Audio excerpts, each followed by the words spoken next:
변호사입니다. 요즘에는 일과 삶의 균형, 워라밸이 중요시 되긴 하지만 직업군에 따라서는 여전히 퇴근 시간 이후에도 근무하시는 분들이 많은 것 같아요. 안 변호사님도 야근 많이 하시죠? 엄청 하죠. 이제 낮에는 또 의뢰인들이 오시거나 아니면 또 일반 상담 전화 이런 것도 받기도 하고 또 재판 업무 있으면 법원에 나가기도 하니까 이렇게 저렇게 시간을 쓰다 보면 오히려 퇴근 시간 이후에 말하는 연장 근로 이렇게 해서 일하는 시간이 훨씬 더 많을 때도 있습니다. 네, 근로기준법에서는 이런 연장근로 시간에 대해서 제한을 두고 있기는 한데 최근에 이런 연장근로 시간과 관련된 대법원 판례가 나와서 논란이 되고 있습니다. 그래서 저희가 오늘은 이런 최근 대법원 판례와 관련해서 이야기해보고자 합니다.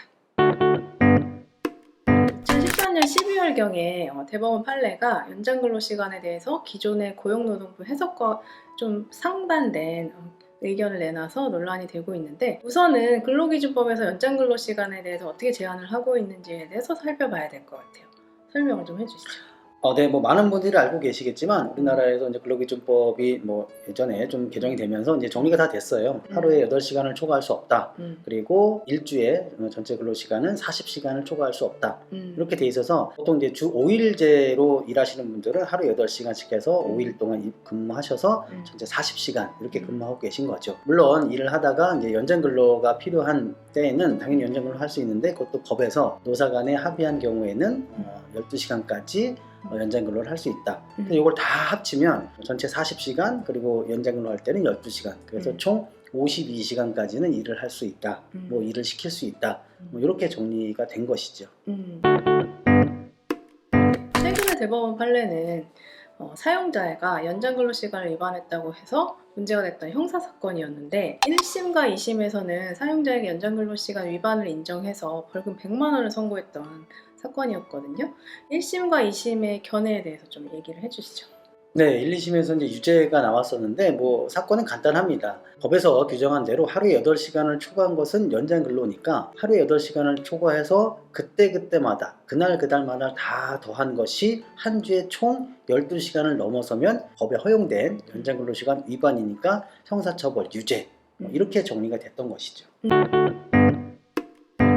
대법원에서는 이런 1, 2심을 파기해서 무죄 취지로 환송을 했었죠. 네. 근데 어떤 기준에 따라서 판단을 했나요? 네, 이제 대법원은 이렇게 판단한 것인데요. 연장 근로라는 것은 일일 단위로 계산할 것이 아니고 한 주의 전체 단위로 계산을 해서 12시간을 초과한 것이 연장 근로에 해당된다. 이제 이렇게 보고 판단한 건데 이런 거예요. 전체 근로 시간을 쭉 산정해 보니까 한 주에 52시간을 넘었다. 그럼 위반이 되는 거고 52시간을 넘지 않았다. 그럼 위반이 아니다. 이렇게 판단한 것 같습니다. 그럼 1, 2심의 견해와 대법원의 견해의 차이를 좀 구체적인 예를 들어서 설명해 주실 수 있을까요? 네, 이게 하루에 8시간, 40시간, 52시간 이런 시간이 막 나오니까 좀 복잡할 수 있는데, 실제 문제가 됐던 사건을 예를 들어서 제가 설명을 드리는 것이 보시는 분들이 좀 이해가 빠르실 것 같아요. 예를 들어서 실제 사건인데 월요일부터 목요일까지만 근로하는 근로자였어요. 보통 이제 5일 근무제인데 이 사업장은 특이했습니다. 그래서 월요일부터 목요일까지 근무를 하시는 건데, 물론 소정 근로 시간은 일일당 8시간이었고요. 근데 월요일에는 12시간, 그 다음에 화요일에는 11시간, 그리고 수요일에는 14시간, 목요일에는 11시간을 일을 했습니다. 실제 근로한 시간이 이제 그렇다는 거예요.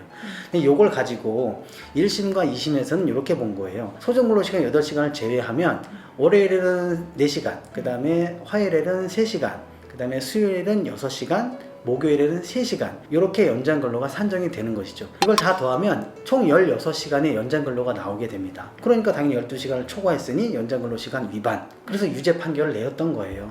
근데 대법원은 그렇지가 않죠. 전체를 다 따져보니까 한 주에 전체 일한 시간이 48시간인 거예요. 그러니까 52시간을 초과한 바가 없으니까 연장 근로 시간 위반은 없는 거가 되죠. 그래서 그 부분을 무죄로 보고 파기 환송했던 그런 사건이었습니다.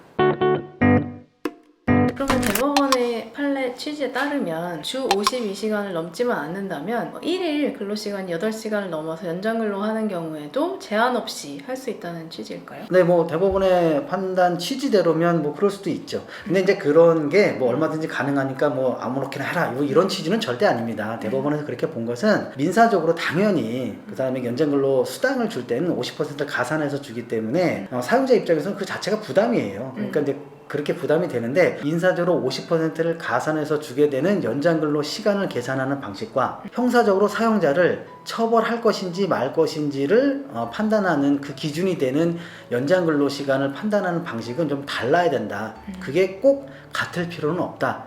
이런 취지에서 판단한 것 같습니다. 그런데 이런 대법원 판례의 태도에 대해서는 좀 비판하는 견해가 아직은 좀 많은 것 같습니다. 근로기준법에서 연장근로시간을 제한하는 취지는 근로자의 건강권을 보호하자는 취지인데 대법원 판례는 연장근로를 조금 엄격하게 보는 바람에 오히려 건강권을 해치는 건강권 보호의 입법 취지와는 맞지 않는 경향이 있어서 더더욱 논란이 되는 것 같습니다. 다만 대법원 판례가 확립된 법리라기보다는 추후에 전원합의 제8레로도 변경될 수 있기 때문에 앞으로 좀 지켜봐야 될 것 같습니다.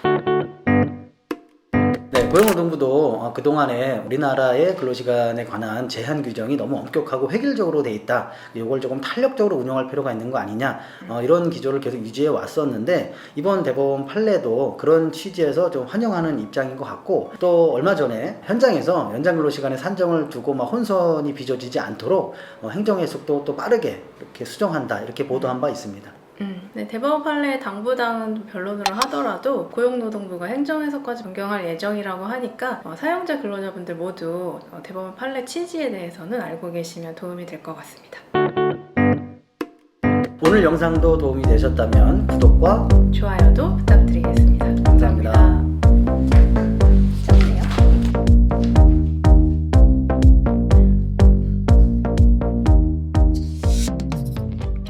결론이네. 결론을 벌써 결론 뭐 내리죠. 그냥 뭐 결론 바로 결론 벌써 내려 되실 것 같은데 하고 싶어가지고. 그 정도 하실 수 있잖아요. 네.